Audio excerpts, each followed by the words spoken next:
इसको बड़े ध्यान से सुनो, ये सृष्टि कहाँ से हुई है, तो सारी अज्ञानता नष्ट हो जाएगी। जो बोलते हैं मैं कृष्ण भक्त हूँ, शिव का नाम, मुझे कोई बुला रहे थे, बोले बाबा शिव ही शिव बोलता है, हम तो कृष्ण का मंदिर है, कैसे बुलाएं।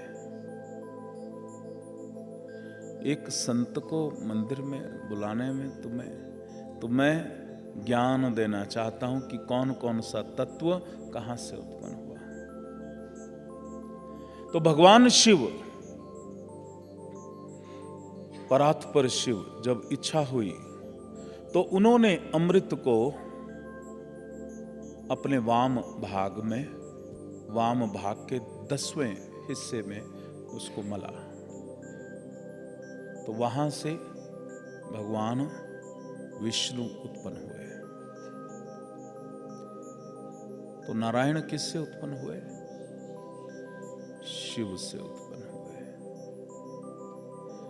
तो नारायण की भक्ति भी करते हो तो जो परात्पर शिव, जो शून्य है, जो निराकार है, क्योंकि वेदों में, उपनिषदों में भगवान का कहीं नाम नहीं दिया गया, सिर्फ शिव का उल्लेख आता है।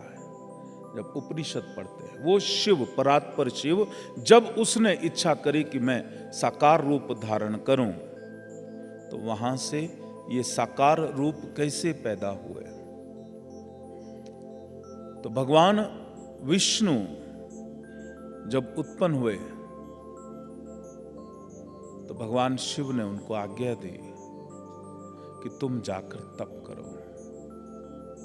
मैं फिर दोहराता हूं कि जब जब तुम साकार रूप धारण करते हो, चाहे भगवान ही क्यों ना करे, तपश्चर्या अनिवार्य है। तुम भी शिव के अंश हो। जीवन तुम्हारा तभी सफल होगा जब तुम साधना करोगे। शिव योग की साधना तुम्हें अवश्य करनी है। तो भगवान तप में लग गए और बहुत समय तक उन्होंने,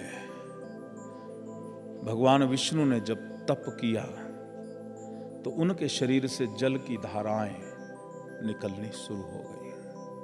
वो जल जो परम पवित्र था, वो जल जो समस्त पापों को नाश करने वाला था। तो भगवान विष्णु उस समय, उनके मन में शयन की इच्छा हुई और वो उसी जल में जो पूर्ण व्याप्त हो गया था, जो उनके शरीर से निकला था, वो वहां पर उन्होंने शयन किया, वो सो गए। शरीर से जल, जल है नीर, और नीर में विश्राम उन्होंने किया। इसलिए भगवान विष्णु का नाम हम बोलते हैं नारायण। नीर से नारायण, ये समझो इस बात को। नारायण जो है,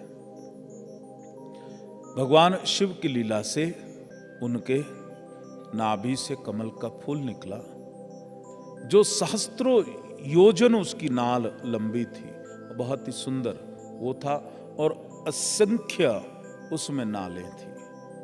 उसके भीतर जो कमल का फूल होता है ना, कमल ककड़ी आपने देखा हो, काटो तो उसमें बहुत सारे नाल होती हैं। असंख्य नालें उस सहस्त्र योजन नाल में, और वहां पर कमल का फूल। तब भगवान शिव ने अपना दाहिना शरीर में जब उसको मला तो उससे ब्रह्मा जी उत्पन्न हुए, और उन ब्रह्मा जी को उन्होंने कमल के फूल पर स्थापित कर दिया। अब ब्रह्मा जी की जब तंद्रा खुली तो उनके मन में यही भाव आया, मैं कौन हूं, मैं कहां से आया हूं, मेरा पिता कौन है, मुझे जानना चाहिए। तो वो नाल से नीचे उतरना शुरू हुए, और उतरते ही गए, उनको सैकड़ों बरस तक उनको कुछ प्राप्त नहीं हुआ। अब वो ऊपर चलना शुरू हुए तो वहां भी उनको कुछ भी प्राप्त नहीं हुआ। तब उनको भगवान शिव की आकाशवाणी हुई, तप करो तभी ज्ञान मिलेगा। तो जो ये प्रश्न है, मैं कौन हूं, मैं कहां से आया हूं, जब तक तुम शिव योग की साधना नहीं करोगे। बहुत से लोग आकर पूछते हैं मुझे पिछला जन्म देखना है, पास्ट लाइफ प्रति प्रसव में मुझे बहुत इंटरेस्ट है। पहले शिव योग की साधना करो, पवित्र हो जाओ, शुद्ध हो जाओ, तुम्हारे अंदर इतनी शक्ति पैदा हो कि तुम अपना पिछला देख सको। तो ब्रह्मा जी ने उसी समय बैठ करके तपश्चर्या, तो वही जो शब्द मैंने पहले दिन आपसे कहा कि भगवान ब्रह्मा जी को भी आपने तिरस्कार का भाव से नहीं देखना है, वो भी शिव ही है। नारायण भी शिव ही है, शिव ही नारायण, नारायण ही शिव।